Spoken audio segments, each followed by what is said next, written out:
Bonjour.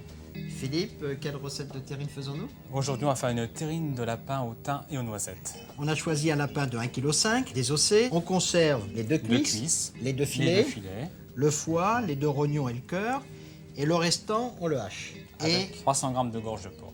Et maintenant, on va mélanger les épices pour assaisonner notre viande. Donc on va commencer par les 15 g de sel, 2 g de poivre moulu, une pincée de coriandre, une pincée de 4 épices. De la noix de muscade. Voilà. On assaisonne les cuisses. Voilà. On n'assaisonne pas le foie par contre. Pas la peine.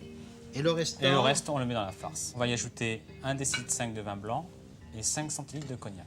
On pose les viandes sur la farce pour qu'elles marinent en même temps. On couvre d'un papier film et on entrepose une nuit au réfrigérateur. Maintenant, on fait cuire dans 20 g de beurre, 3 échalotes émincées, sans coloration. Une petite pincée de sel. On va rajouter les 2 rognons du lapin, ainsi que le cœur, 3 centilitres à peu près de cognac. Voilà, donc le cognac a réduit. On va rajouter 10 g de farine. À ce stade-là, on va rajouter 1,5 décilitre de vin blanc sec. Quand on fait un roux avec de la farine, si la farine est chaude, il faut toujours mettre le liquide froid. Alors, on va mettre le petit bouillon, feuille de laurier. Là, il faut 5 bonnes minutes de cuisson. Hein. On l'éteint? On va retirer la feuille de laurier.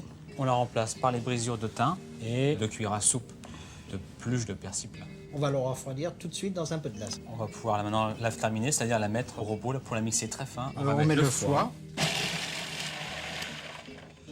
On va incorporer la farce. On le mixe un petit peu, on Un mélange. petit peu. Voilà. On incorpore un œuf, puis 10 g de fécule de pommes de terre délayées avec 1 décilitre de lait froid. Maintenant, il ne reste plus qu'à rajouter les morceaux de filet et de cuisse de lapin qu'on a coupé en gros cubes. Il ne faut pas mixer trop longtemps. Si on veut pour garder retrouver les morceaux.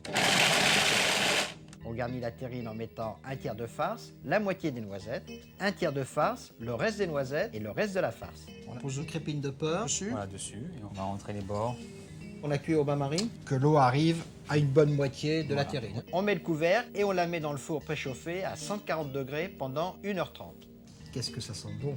On laisse refroidir la terrine à température ambiante et une fois froide seulement, on pose cette plaque dessus avec un petit pois. On la laisse encore un quart d'heure à température ambiante et après, on entrepose le tout avec ce pois au réfrigérateur et il faut la consommer à partir du 3e, 4e jour. Voilà. Philippe, elle est tellement appétissante, j'ai faim. Avec une tranche de pain grillé. Au revoir. Et bon appétit, bien sûr.